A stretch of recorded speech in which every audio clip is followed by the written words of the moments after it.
Mr. Greenwood, it is an honor to have you here. Thank you very much. So we are in such a great event here for Reagan and for the soundtrack.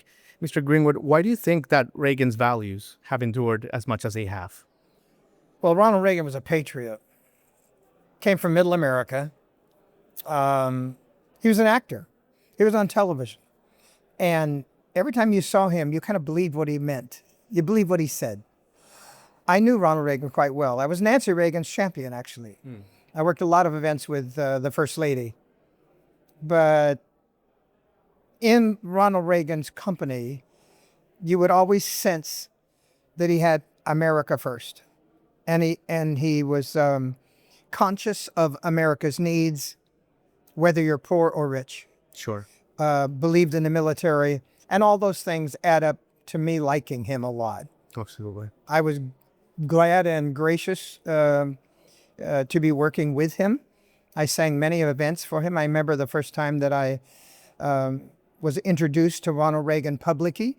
It was in San Francisco at a dinner. It was a very large dinner, and I rode into the room on a Humvee with the flags flying while I was singing. Interesting. Yeah. That's a good memory. Mr. Greenwood, let me ask you about creating a song or art for a movie or for a project like this. What's kind of the approach for, a multifaceted artist like yourself? Like, because, when you know the project is coming and it's coming a different way, how does that work? Well, this particular project required me to adapt. And when I write music, I generally don't have a starting point. This particular project gave me a starting point, and it kind of handcuffed me a little bit, where I probably would have written something different if it wasn't already started by Ronald Reagan and Mike Curb. Sure. And so I had to adapt a little, and it kind of pointed me down a road I might not have went, but with my experience writing anthems as well as a lot of different kinds of music, I sort of felt like I represented Ronald Reagan while I was writing this song. Absolutely. And I hope that everybody understands my lyrics and understands why I wrote them, and I'll be thrilled to be able to sing it. Absolutely, Mr. Greenwood. Well, you have a busy afternoon, so let me leave you with this, Mr. Greenwood. Did you ever envision that the impact that, God Bless the USA, that this song, this song, at this point, it is international. It is almost like not even American only. It is something aspirational for the world. Did you ever, as a songwriter, when you were younger, did you ever think that you would create something that would transcend generations and time like this? No. God Bless the USA, or people call it Proud to be an American. And the reason I wrote that line was because my father joined the Navy right after the bombing of Pearl Harbor. So he was 4 years in the Navy, 2 years in the Merchant Marine, and I congratulate him for his service. But I wanted to make sure when I wrote God Bless the USA that it was uplifting, that it was uniting. And it had never been intended to be a record. It was on an album called You've Got a Good Love Coming, 1984. And in 1985, it was Song of the Year in Nashville for the CMA, which surprised me. But had the song never been released on record, nobody probably would have ever heard it. It'd been buried in, like a lot of songs. I mean, we got 36 albums, and there's a lot of music you've never heard. And so that would have been one you've never heard had not it been a single release for radio and say, this is the one we want Lee Greenwood to release in 1984. And so luck would have it. It became very popular with the military as well. There was a dormant period where until 2001 and the attack on America, it was just in the fiber of Americans. And suddenly it was more than that. That's right. And it was lifting up America. And I sang it everywhere for a year. And then the song became a little more than that when the president started using President Trump.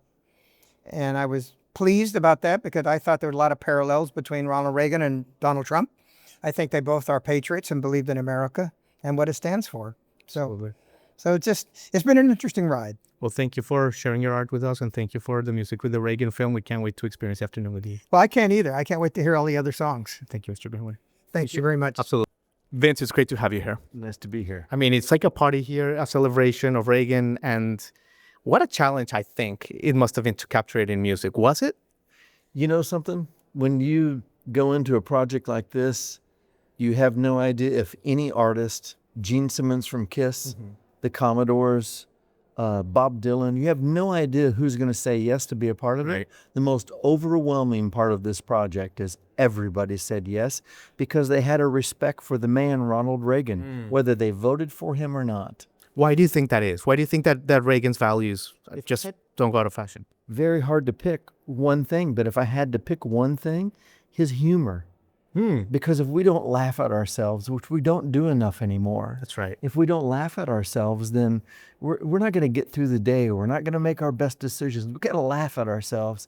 And I think his humor really cut through the culture. Absolutely. Yeah. Now, Vince, you have a storied career, but creating a project like this, I'm not a producer, I'm not an artist, but I would imagine that there's an added element of pressure, of expectation. Just to make sure you're creating kind of like the right sonic ambience. Would that be true or false? I've done it for so long that I think that I've grown an emotion to handle that and just think about the work, but it is there. It's why I haven't slept for the last 4 years. Well, if this is you without sleeping, then like sign us up. Okay, thanks. Oh my God. Man of modern chemistry. Oh my God, amazing. Let me leave you with this because I know you have a lot going on here outside in the event. Younger generations are getting turned on to this music and the Commodores are here, like you said, Gene Simmons. Tell me a little bit about, kind of crafting an image for a double album, because this is you have the performance album and you also have the ambience album. How does that work? Well, we had the advantage of the film. What I love about film music is that it tells you what you're going to do. So we had the music that was in the film, and I was actually surprised once we got the script. My company, American Troubadours, produced Reagan, and then I always, by default, because I'm a music producer, I'm in the music side of it too.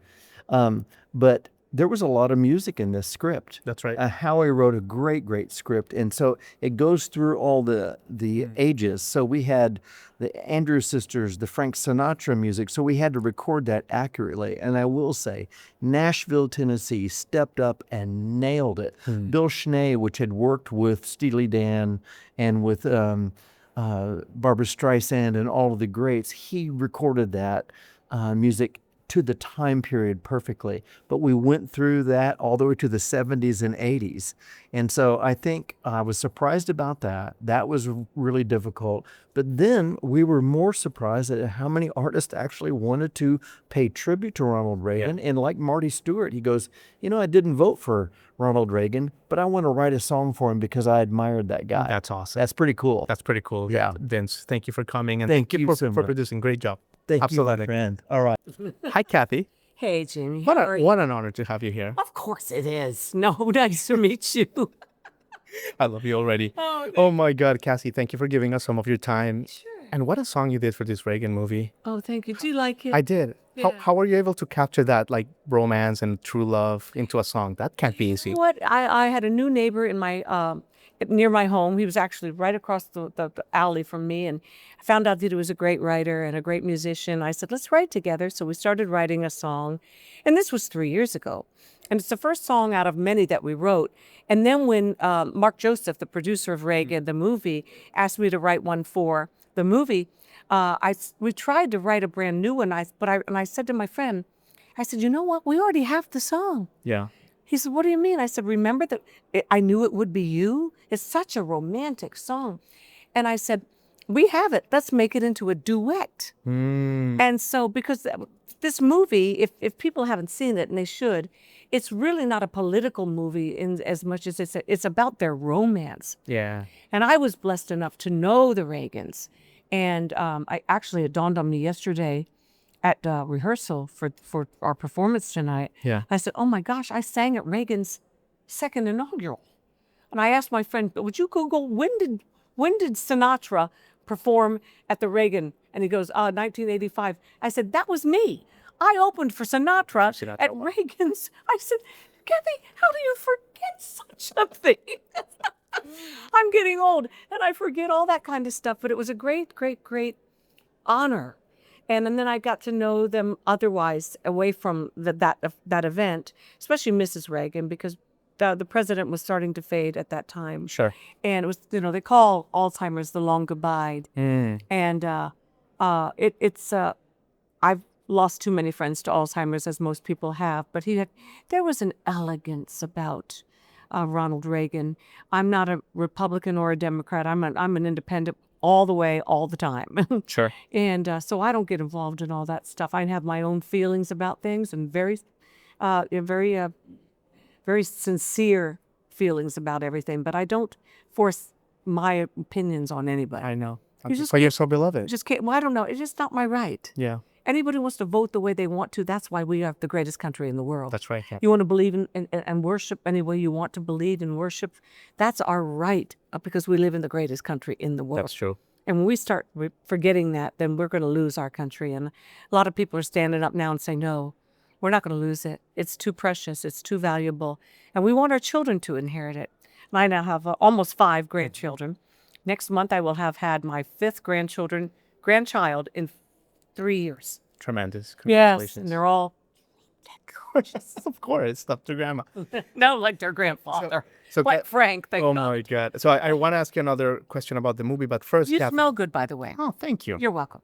Okay. If I had a dime every time, I've been told that I would have like 2 dimes. But anyway, but I digress. Let me ask you about your beautiful state, your emotional state, before I ask you about the movie, Kathie. Yeah. Because, almost 19 years doing this, and when I see magical people with incredible emotional states, I have to let them know. It's rare. Oh, And I have to tell you, how do you do it, Kathie? Because you've been through your ups, you've been through your downs, some on TV, some not on TV, some in the tabloids, some not in the tabloids. Sadly, on TV. But Kathie, you're always like your emotional home, even though you go through sadness, you go through all the things, but your emotional home is one of joy, one of gratitude. How have you been able to exercise that muscle throughout the years? Well, there's a scripture that says, the joy of the Lord is my strength. And I try to get my joy only from God, only from the Lord God who created me and you, Jamie, to co-create with him. That's right. That's why you're happy doing what you do. When we co-create with God, our creator, we are at our most godlike, frankly. And when we are loving people like he loves us, then we are at our most godlike. So I just try to, and I have fallen. Oh boy, I've had a couple of very, very rough years physically, not health-wise. I've had unbelievable health. Thank you, God. But my hip, it fell apart. My shoulder just fell apart. My other hip may go any minute. Oh, they're dead. And you get to the point where your body knows how old you are. We do all kinds of stuff to make ourselves look nice, stay slender, try to make ourselves presentable. But your body's going, I know how old you are. Who are you trying to kid? I saw every mountain you climbed, Kathie. I saw every time you got on a Broadway stage in 6-inch heels. I saw when you did pratfalls. I saw when you did movies on top of mountains. And they said, and you worn yourself out. Yeah. So that's what I'm going through right now a little bit. And it's been a challenge. My dearest friends will tell you that they'd never seen me like that before, right? Just ready to say, Lord Jesus, just take me home. I'm ready. And yet he doesn't. Paul Newman taught me years ago, Kathie, if you have a pulse, you still have a purpose. Absolutely. And so I do. And when I get up, my purpose is not to aggrandize myself anymore or to make any more money or win any more awards or that stuff stopped meaning anything to me years ago. But if there are people to this day that need encouragement, and there are always a lot of them, I carry my pocket Jesuses around all the time, and I probably give away 100 a week. And thank you for that. Oh, you're welcome, because people go, what? I said, yeah, you got them in your heart, keep them in your pocket. Don't go anywhere without them. And people get so excited, and I think, well, Lord, as long as people are still excited, as long as I still have a message of hope for them, Yeah. just keep me going. Other than that, I don't have a bucket list like other people have. Sure. I've done way beyond anything I ever dreamed I could do by the grace of God. By the grace of God. Amazing. So I pray Thank for you. you. Bless you. Thank You're you so a much. sweet man. Thank you. I appreciate you, and Bless you. thank you for the song, and thank you for what you've meant to our culture, and thank you for for what you mean to this country and for what we need in this moment in time. Because Sweetie. thank you so much, Kathie. My Thank you for your time. I'm not that great, but thank you for saying so. Phil, it is a pleasure to meet you. Thank you, Jamie. Good to be here. Absolutely. Let me first ask you this. When you, I mean, you've celebrated musical career, is it working on a project like this for somebody else's life, a legend, an icon? Does that make it harder in a way? I would think so. Well, I counted it completely as privilege because back in 1979 when Ronald Reagan was campaigning, you know, at the time I was living in Kansas City, but I was doing some concerts in California. Sure. And he was campaigning, and I was combined to play at one of the rallies where he was speaking when he was running for president. And also Phil Everly from the Everly Group was there that day too. Where I did a set, and I was one of the people, you know, one of the artists that maybe some people came a little closer to that flat bag truck, you know, where he was to doesn't speak, and I let him speak, and I was moved by him. And then when I was asked by Mark just to contribute my guitar to this movie for that, even that short bit that related my hat, I felt like really honored. So yeah, that's great. Yeah, that's great.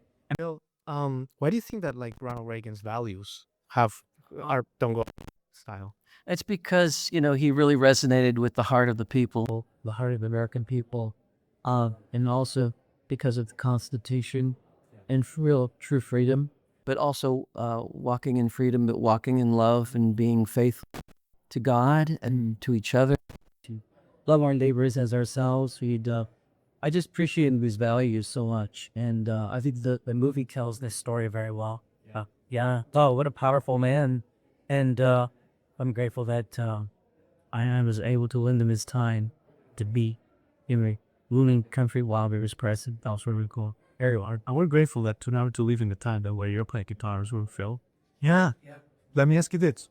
Do you still do you still have daily basis like sit down like you know like what do you have as well? Well, you know, I'm pretty much retired from touring, sure. But I did a concert 2 nights ago, Jacksonville, Florida, and I told my audience I don't like to practice, but I love to play. And I have a little studio, and I'm in the studio nearly every day, coming up with something. And I love to collaborate with other people, and so I'm getting some really beautiful tones still, but sounds with acoustic and electric, and I play bass too, and I love to work with other musicians. Great. So I'm quite active. I have a Bandcamp site, bandcamp.philk, and there's a lot of music there, more than I can even digest. But I've lived a long time. I'm 74 now. I discovered the guitar when I first heard Elvis Presley, you know, and Scotty Moore playing. And then as I grew up into my teenage years, many other influences came, and I joined a band when I was 14. And I've been playing ever since. And I'm so grateful because, and then I met the one who became my bride, Bernadette, you know, and met her in 1971. We got married in 1973.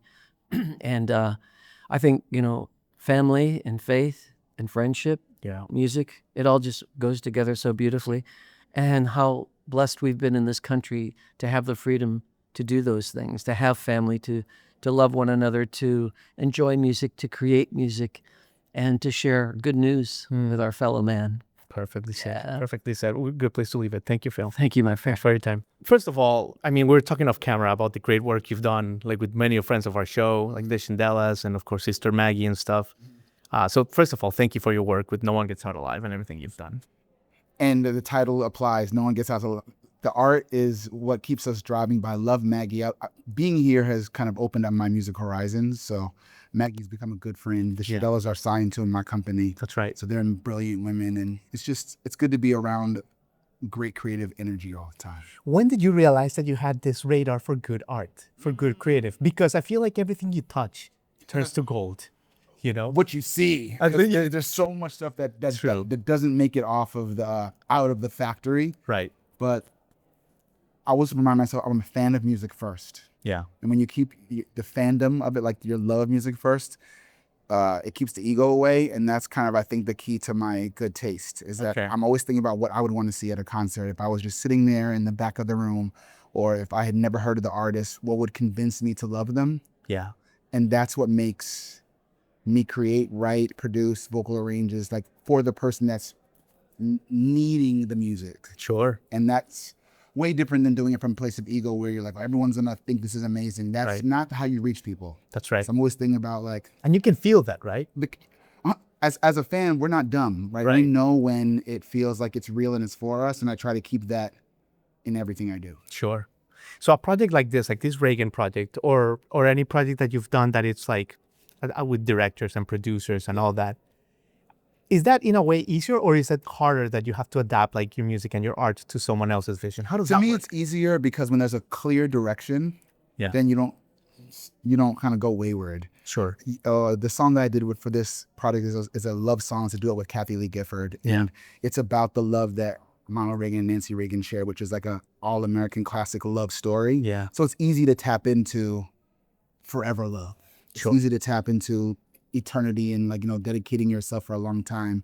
Lots of people want that. Lots of people are dreaming of that. So it's easy to kind of, be in the moment. Yeah. So that directive makes it much, much easier to nail it than if you kind of making everything up. I'm sweating a lot, sorry. No, you're fine. Making it up as you go along. So it makes it easier for me to stay focused. Sure. And that song, you guys made it before the project, right? You guys had done it, like you guys had it already, right? The truth is Kathie had this song beforehand and knew it was perfect for the project. And then we've done so much stuff together. We are writing partners, me, her, and Chuck Harmony, my business partner. Sure. As well as she's just a fantastic writer, and she's an American legend, but people don't understand how great a songwriter she is. So we write great songs. This time I didn't write. She just called and said, I need your voice on this one. Yeah. I said, for you, anything. But she had it in her back pocket already. And I'm honored to be a part of it because it comes from a genuine place. She writes really passionately. Yeah. So it makes sense for the scene and the topic of the movie. So I'm just here to sing. I love it. I'm here to sing and be dramatic and be an actor and an artist. Well, let me leave you with this because speaking of that, you have a busy event ahead. Listen, But man, like speaking to the Chindelas, they've been on my show a few times. I know, and every you have such a reputation for being a bundle of love and joy, and just like I'm feeling right now, and this great smile you have, and that is a muscle in itself. That's like practicing. That it's a habit to be in a good state like that. Doesn't mean you don't have your bad days and you're angry and all that. Yeah, of course. But your emotional home Yeah. is one of joy and gratitude. How do you exercise that? Oh, gratitude.